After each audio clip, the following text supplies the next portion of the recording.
welcome back to the Walking Twat in Norway, which might sound awful this time around. This'll be the first time I'll try to use Audacity to get rid of the sound of flowing water. I have no idea if Audacity is even remotely able to do anything about that. So, this time, I want to talk a bit about kind of how I relearned why I kind of hate constant social interaction. The reason is, it tires me. Of course, not on a physical level. It tires me on a mental level. And the huge problem with that is, it slows down my thinking. I think less. I go through less ideas every single day. And that's just, I hate it. For instance, the thing that's been going on a lot in my mind at the moment, the D&D campaign that I am thinking up. I mean, it's not like I'm not thinking about it. I did come with the idea of basically 3 wings to the hospital-like place, and I'll probably go over that just in the next bit, but I did come up with that, but it's slown to a crawl what I think up. I'm not even re-going over all the ideas I have, which I normally do a lot. Re-going over every single idea, how everything works together. Even that has slowed to a crawl, which I hate. I love thinking about stuff, and it's slown to such a stupid slow rate. And this is why I won't quite say that I'm looking forward to going home. Well, no, I am looking forward to going back home, but it's not like it's not quite that I want to leave, it's just I also want to have that part of me back. And I think I miss that more than just drinking a bottle of cola every day, which I normally do, or even just gaming a lot. I can do without the gaming. I can't do without the constant thinking. That is...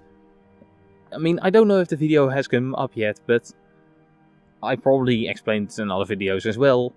I believe that who you are is the way you think. If I think less, I am less me. And unsurprisingly, I'm not okay with being less me. I like being me. Me has a lot of problems. There is so much wrong with me. But I do like being me. And I don't like feeling like I'm less me now. So, let's talk about something fun instead. The 3 wings of the hospital. At least those are the 3 current wings. It might expand. The 3 wings, at least the visible ones, will probably be just plain healing, where just either people are bandaging people up and resetting bones and all that type of fun stuff, or there are a lot of clerics and other types of healers who constantly cast healing spells as rituals all day long. Because in a world of magic, you would have both. You would have doctors, but you would also just have healers who basically as a job constantly heal. And you can cast things as rituals, which means that it won't cost a spell slot, but it will mean that you have to set things up, and then the casting takes longer, but that is something you can also do. So in a hospital, especially a very big one, you would just have healers around the clock healing everybody. The other wing would be limb attachment, which probably generally wouldn't be reattachment, because in how many cases would you have the arm that you lost with you in a condition that would be able to be reset. Probably generally you would come there with missing an arm or a leg or something, and then a completely new arm has to be stitched back on. Now in the real world that's a big fucking problem because, well, the DNA has to match exactly. But this is a world with magic. I can explain that away easily because magic! And of course, I did come up with a devilish idea. You see, this hospital is completely free. Just, you miss an arm, no problem, we'll take you to the limb attachment wing and you'll get a new arm. No problem, no questions asked. Of course, if you want an arm that fits you very well, well, you probably have to pay extra for that. Oh yeah, I'm devilish. Because they'll go of a latest body come in system. Or oldest body come in system. And I'll probably come back to that as well later on. But first let's talk about that third wing. Probably the largest and most doctoral wing, probably. The disease wing.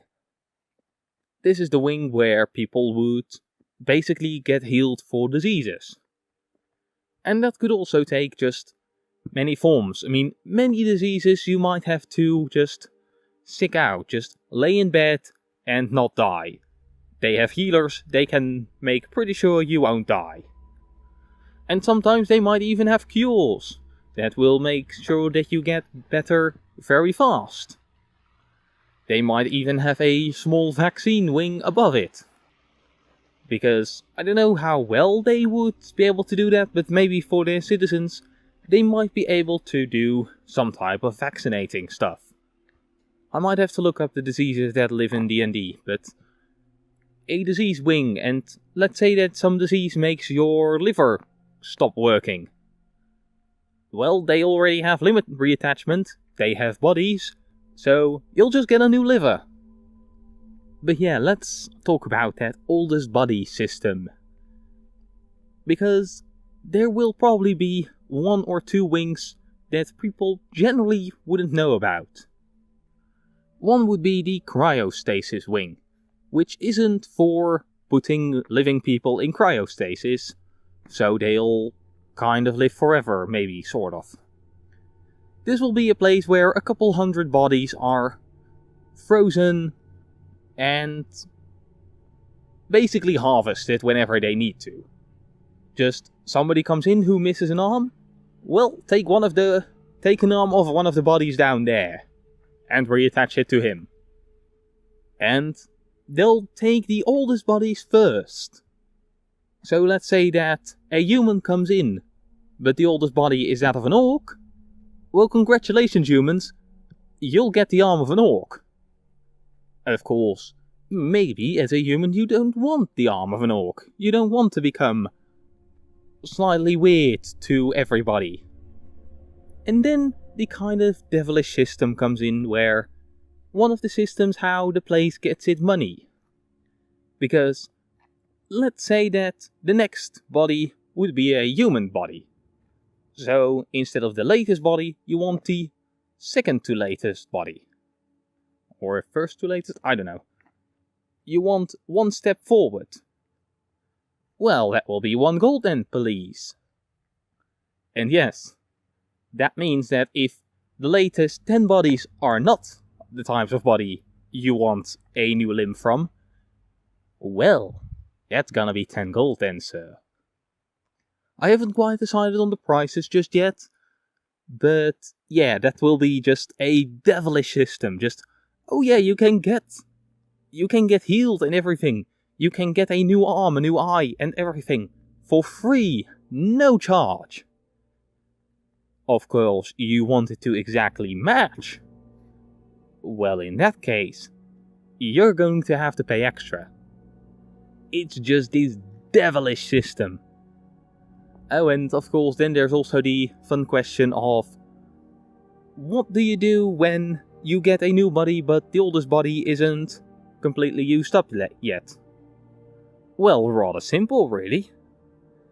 Because the God Eaters, basically the main race of the land, just the real rulers of the land, because only they can get a position of ruling in the land.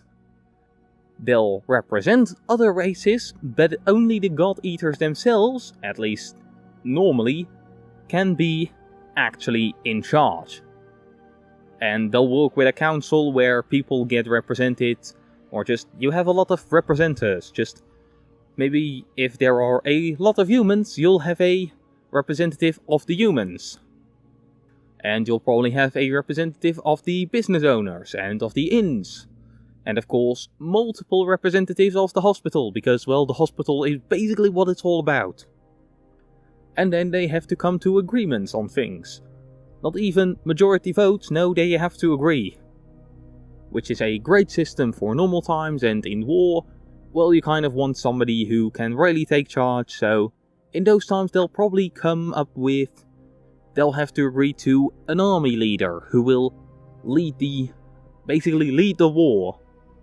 Who can act mostly autonomously, but who can get stopped in any point just by the council. But yeah, they believe that strength can be transferred just through the flesh, through blood, through the body. If you eat the flesh, if you eat somebody who is stronger than you are, you become stronger.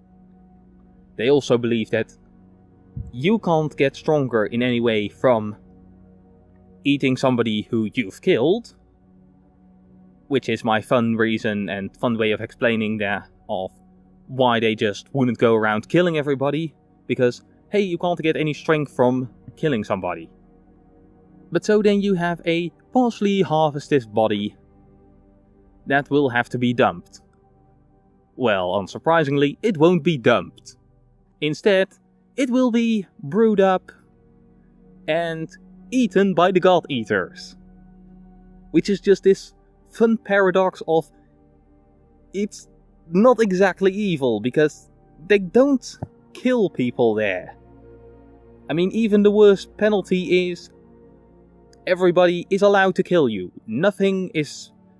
Nobody will do anything if you are murdered. But they won't murder you themselves. It's very possible that once you step out of the council or whatever the place is where you get judged, that somebody runs up to you and stabs you in the gut and you start bleeding out, and they won't heal you. Just, well, we have a new body for the ice bags. Just, we have a new body to harvest. And it's just this, oh, I love it, because it's not quite evil. I mean, it borders on evil. It's not exactly morally right, but it just, oh, I love it. It will just, if I ever run this campaign, it will just run so nicely as a case of this outlandishness, this alienness. It's just, none of the player characters will know anything like it, and maybe they'll agree with it. Maybe they won't. Congratulations, conflict! Plot! And then of course I introduce one or maybe even two resistances to it, who want to change how it is done. And maybe they'll join that, or maybe they won't. And conflict! There is just so much stuff, there are so many ways this could go, I just love it. And probably even lower than the ice storage will be just probably the council, or just basically where official things are done.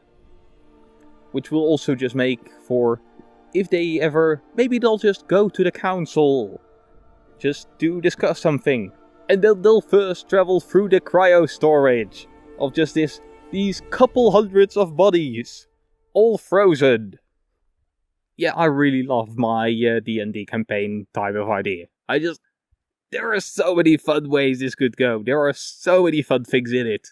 I love imagining how this world would work. How would a country that runs on doctors with cannibalistic bad people, how would that work? How many problems can I think up? And by God, can I think up a lot of problems. And boy, do I really want to run this someday, because oh boy, it is just fun. I love it. Yes, expect me to talk about it more in other videos, because can you just hear how bloody excited I am? I love it. Oh, it's awesome. This is Nix saying farewell. By God, my mood is improved.